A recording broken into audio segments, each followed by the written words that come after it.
Hello class. ये accountancy part 8 है जिसमें हम बेसिक टर्म में कुछ बेसिक टर्म्स को कवर कर रहे हैं। ये लास्ट है इसका। अब जैसे लॉस है इसमें सबसे पहला, तो लॉस क्या मतलब होता है, हम लोग जिसको समझते हैं हानि।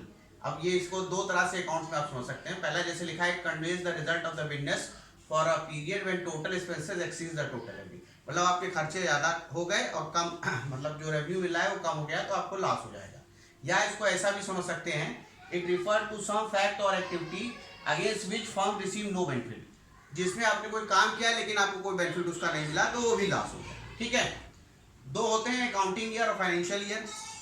कोई भी फर्म चाहे 1 जनवरी से लेकर 31 दिसंबर, चाहे जून से जून, चाहे जिस समय से भी एक साल का पीरियड में अकाउंट्स अपना जो बुक्स ऑफ अकाउंट मेंटेन कर सकती है, उसको हम कहते हैं अकाउंटिंग ईयर। 1 साल का पीरियड होना चाहिए। लेकिन गवर्नमेंट क्या कहती है, जो गवर्नमेंट डिसाइड करती है, जैसे हम लोग के यहाँ जो डिसाइडेड है वो डिसाइडेड है 1 अप्रैल से लेके, ठीक है, 31 मार्च। ठीक है, इसको हम लोग फाइनेंशियल ईयर कहेंगे। अकाउंटिंग ईयर आप कोई भी ले सकते हैं, 1 जनवरी से 31 दिसंबर या कुछ भी ले सकते हैं आप। लेकिन यहाँ 1 अप्रैल से 31 मार्च। जैसे अभी का अगर हम लोग देखें तो जो 1 अप्रैल 2020 से शुरू हुआ, ये 31 मार्च 2021 तक चलेगा। ठीक है, तो ये फाइनेंशियल ईयर है। गवर्नमेंट जो चाहती है हिसाब किताब वो इस पीरियड के बीच में चाहती है। आप चाहे जैसे बनाए, लेकिन गवर्नमेंट को आपको इस पीरियड के बीच में हिसाब किताब बना के देना है और टैक्स चुकाना है।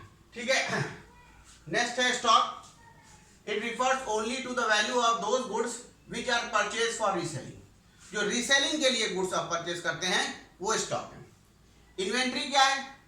It is a wider term, stock से ज्यादा बड़ा है, and include raw material, semi finish goods, finish goods और स्टॉक। ये सारी चीजों को ये इंक्लूड कर लेगा, तो उसको हम इन्वेंट्री करेंगे। लास्ट पॉइंट जो है डिस्काउंट। डिस्काउंट की जिसको हम कहते हैं छूट। इट इज अ रिबेट और an allowance given by the seller to the buyer.